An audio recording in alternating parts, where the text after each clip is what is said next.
দুনিয়ার থেকে জানাজা পড়াইয়া যখন কবরে রাখবে, যুবকের একটু বলো কবরের সাইজটা আলাদা। কারো কবর 5 হাত, কারোটা 7 হাত, না সব এক? কবরের মধ্যে মাটি দিয়া সবাই যখন বিদায় হয়ে চলে যাবেন, ওই কবরের ফেরেশতা কয়জন? প্রশ্ন সবার বেলায় হবে 3টা। আমাকেও যেই প্রশ্ন, আপনাকেও সেই 3টা প্রশ্ন, আলাদা না। প্রশ্ন সবার বেলায় এক। তুমি ধনী না গরিব, তুমি আলেম না মূর্খ, তুমি হাজি সাহেব না গাজী সাহেব, তুমি হিন্দু না বৌদ্ধ না মুমিন, কোনো ভেদাভেদ নাই। 3টা প্রশ্নের জবাব দাও।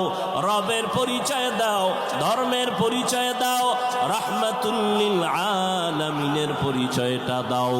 এই 3টা প্রশ্ন সবার বেলায় এক।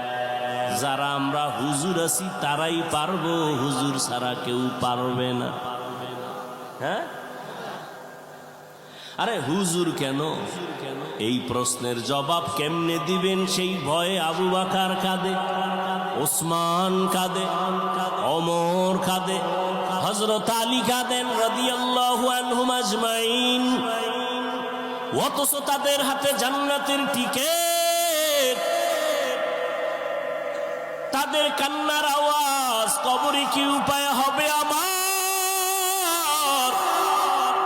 তারা যদি এত ইলম, এত আমল, এত তাকওয়ার পরে জান্নাতের টিকিট পাইয়াও কান্না করেন, তাদের তুলনায় আপনার আমার কি করা উচিত আর করি কি?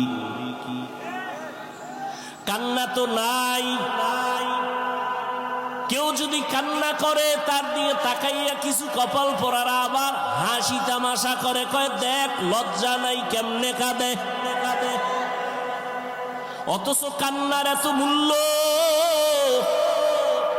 নবী বলেন, 1 ফোঁটা চোখের পানি যদি কেউ জাহান্নামের আযাবের ভয়ে ফেলে দাও, আল্লাহ ওয়াদা করেছেন তাকে আর জাহান্নামে দিবেন না। ও আল্লাহর বান্দারা,